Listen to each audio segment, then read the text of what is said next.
കേരളം ലോക്സഭാ തെരഞ്ഞെടുപ്പ് പ്രചാരണത്തിന്റെ അവസാന ദിവസത്തിലേക്കാണ്. പ്രചാരണത്തിന് ഇനി 3 നാൾ മാത്രമാണ് ശേഷിക്കുന്നത്.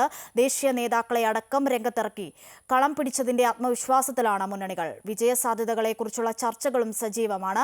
2019-ൽ UDF തൂത്തുവാരിയ കേരളത്തിൽ ഇരു മുന്നണികളും BJPയും ഏറെ പ്രതീക്ഷയിലാണ്. തിരുവനന്തപുരം മുതൽ വടക്കോട്ട് കാസർഗോഡ് വരെ ആലപ്പുഴയൊഴിച്ച് എല്ലാം UDFന്റെ സിറ്റിംഗ് സീറ്റുകൾ. 5 വർഷത്തിനിപ്പുറം പരമ്പരാഗത പോരാട്ടത്തിനാണ് ഇത്തവണ പല മണ്ഡലങ്ങളും സാക്ഷ്യം വഹിക്കുന്നത്. LDFും UDFും നേർക്കുനേർ നിന്ന് രാഷ്ട്രീയം പറഞ്ഞുള്ള മത്സരം. ജയിച്ചു കഴിഞ്ഞു വന്ന മട്ടിലാണ് ആലപ്പുഴയിൽ ആരിഫ് രംഗത്തിറങ്ങിയതെങ്കിൽ അവസാന നിമിഷം കോൺഗ്രസിന്റെ ദേശീയമുഖം KC വേണുഗോപാലിനെ തന്നെ സ്ഥാനാർത്ഥിയായി മണ്ഡലത്തിലെത്തിച്ച് കളം പിടിച്ചതിന്റെ ആവേശത്തിലാണ് UDF. വിശ്വാസം വോട്ടിനിടുന്ന പത്തനംതിട്ടയെക്കുറിച്ചും ഇപ്പോൾ മുന്നണികൾക്കത്ര വിശ്വാസം പോരാ. പരസ്യമായ വിജയം അവകാശപ്പെടുമ്പോഴും അടിയൊഴുക്കുകളുടെ ഭയം എല്ലാവർക്കുമുണ്ട്.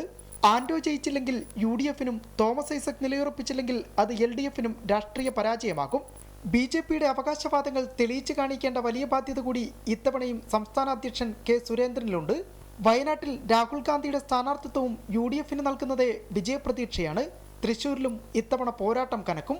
മുരളീധരന്റെ അപ്രതീക്ഷിത വരവ് മണ്ഡലത്തെ ഇളക്കിമറിച്ചെന്നാണ് UDF വിലയിരുത്തൽ. സുരേഷ് ഗോപിയിലൂടെ വിശ്വാസം കാക്കുമെന്നാണ് BJPയുടെ പക്ഷം. വടകരയിലെ പോരാട്ടത്തെയും രാഷ്ട്രീയ കേരളം ഉറ്റുനോക്കുകയാണ്.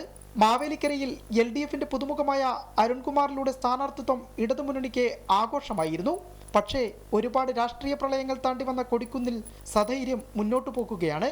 കൊല്ലത്ത് നിയമസഭാ തെരഞ്ഞെടുപ്പിൽ ലഭിച്ച മുൻതൂക്കം ഒരേ സമയം ബാധ്യതയും സാധ്യതയുമാണ് ഇടതുമുന്നണിക്ക്. പ്രേമചന്ദ്രനും RSPക്കും ഇത്തവണയും അഗ്നിപരീക്ഷ തന്നെ. എതിരാളി MLA കൂടിയായ മുകേഷ് ആണെങ്കിലും ജയം ഏറ്റവും കൂടുതൽ ആവശ്യം മുഖ്യമന്ത്രി പിണറായി വിജയന് തന്നെ. അതുകൊണ്ട് തന്നെ കൊല്ലത്ത് തോൽക്കുന്നത് മുഖ്യമന്ത്രിയായിരിക്കുമെന്ന് ആവർത്തിക്കുകയാണ് പ്രേമചന്ദ്രൻ. LDFും BJPയും രാഷ്ട്രീയ പരീക്ഷണത്തിലാണ് ആറ്റിങ്ങലിൽ. മതസാമുദായിക സന്തുലിത വിഷയത്തിലൂന്നിയുള്ള മുന്നണികളുടെ പ്രചാരണത്തെ ചിരപരിചിതത്വം കൊണ്ട് മറികടക്കുകയാണ് അടൂർ പ്രകാശ്. എന്നാൽ വളരെ നേരത്തെ തന്നെ കളം പിടിച്ച കേന്ദ്രമന്ത്രി കൂടിയായ V മുരളീധരനും BJPയും നല്ല പ്രതീക്ഷയിൽ തന്നെയാണ് മുന്നോട്ടു പോകുന്നത്. എല്ലാം കൊണ്ടും പ്രവചനങ്ങൾക്കതീതമാണ് തിരുവനന്തപുരം മണ്ഡലം. ഒന്നാമതെത്തുകയെന്നതാണ് ഇവിടെ BJP ലക്ഷ്യം വെക്കുന്നത്. വ്യക്തിപ്രഭാവവും ഉറച്ച തീരദേശ വോട്ടുകളും കൈവിടില്ല എന്ന ഉറച്ച പ്രതീക്ഷയാണ് ശശി തരൂരിനും UDFനും. 2019-ൽ നിന്ന് ഇന്നേറെ മാറിക്കഴിഞ്ഞു ഇടതുമുന്നണി. പന്ന്യൻ രവീന്ദ്രന്റെ സ്ഥാനാർത്ഥിത്വത്തിലൂടെ ചിത്രം മാറ്റിയെഴുതാനാകുമെന്നാണ് മുന്നണിയുടെ അവകാശവാദം. KB Shyamaprasad, Amrita news, Thiruvananthapuram.